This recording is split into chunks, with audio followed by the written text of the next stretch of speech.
வணக்கம் நண்பர்களே. தெளிந்த வயிறு தெளிந்த வயிறு அப்படின்னா என்ன அப்படின்னா நம்ம அப்போ ஏதோ ஒரு கலங்கின ஒரு வயிறு ஒன்று இருக்குது.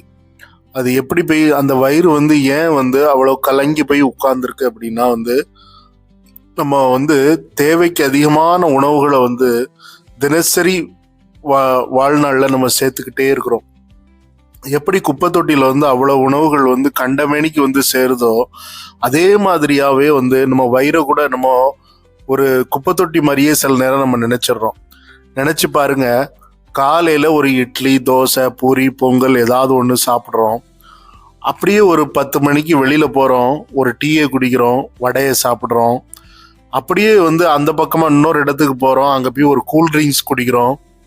ஸோ அப்படியே திரும்ப வீட்டுக்கு ஒரு மத்தியானம் ஒரு சாப்பாடை போடுறோம், திரும்ப தூங்கி எழுந்திருக்கிறோம். ஒரு 4 மணிக்கு ஒரு நூடுல்ஸோ ஏதோ ஒன்று சாப்பிட்றோம், திரும்ப ஒரு சுண்டல் சாப்பிட்றோம், திரும்ப வெளியில போகிறோம், யாரோ கூப்பிட்டாங்கன்னு சொல்லி கடையில் போய் சாயா குடிக்கிறோம். திரும்பவும் இப்படி ஒரு வாழ்க்கை வட்டத்தை நம்ம நிறைய சாப்பாட்டுனால நிறைச்சிக்கிட்டே தான் இருக்கிறோம். ஸோ இந்த தெளிந்த வயிறு நமக்கு எப்போ கிடைக்கும்? தெளிந்த வயிறு அப்படிங்கிறது இந்த 2025, இன்னைக்கு வருஷம் 2025 ஆகுது. இன்றைய காலகட்டத்தில் நம்ம அதிகமாக விழிப்புணர்வு இல்லாமல் இருந்தோம் அப்படின்னா நம்மளுடைய அறியாமையை தான் அது குறிக்கும். தெளிந்த வயிறை எல்லாருமே பெற்றிருக்கலாம். இது ஒரு 20 வருஷத்துக்கு முன்னாடியோ 30 வருஷத்துக்கு முன்னாடியோ எந்த விதமான ஒரு அறிவு சூழலும் இல்லாத இருந்த நிலையில நம்ம எல்லாத்தையுமே சாப்பிட்டு இருந்தோம். ஆனா இன்னைக்கு அப்படி இல்லை. உலகமே நம்ம கையில இருக்குது. மொபைல் மூலமா நம்ம முழு உலகத்தையும் பார்க்குறோம். அறிவு, நாலேஜ், இன்ஃபர்மேஷன் நமக்கு கிடைச்சிக்கிட்டே இருக்குது. ஸோ எங்க ஒரு நாட்டில் என்னென்ன நடந்தாலும் அது நமக்கு தெரிஞ்சிருது.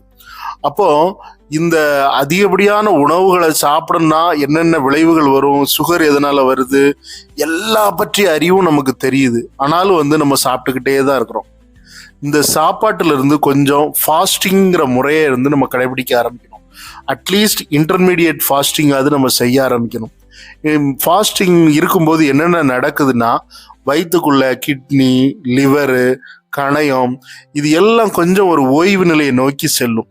ஓய்வு நிலையை நோக்கி செல்லும் போது நமக்கு தேவையில்லாத அந்த கொழுப்புகள்லாம் கரைய ஆரம்பிக்கும்.